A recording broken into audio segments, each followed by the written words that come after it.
Venezuela Yeah. questions. After the election, you said that Gonzalez was the winner, but you haven't said you recognize him as president-elect. Is that still the case? So look, when we're talking about what happens next year, Simon, or what should happen next year, is that the regime needs to form and have some sort of transition back to democracy. What that exactly looks like needs to reflect the will of the Venezuelan people. We're not going to be prescriptive about it from here.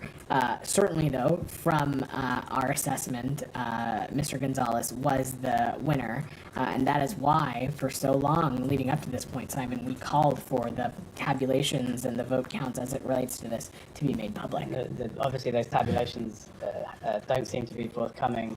You've been kind of referring to the regional countries to try to get some movement on this, but the fact that the winner, the person you say won the election, has now fled the country, does that sort of mark that your approach to this has basically not been successful, and maybe you need to switch to a new approach? Not at all, Simon, because nothing is off the table, and in close coordination with our partners, including those that we engage with regularly on this, we're considering a range of options to demonstrate to Maduro and his representatives that their misgovernments, their crackdown on human rights, their disregard for democracy and free and fair elections has real and legitimate consequences. I'm not going to preview or get into those from here, but we have and will continue to enforce appropriate action in Venezuela consistent with the actions and non-actions taken by Maduro and his people.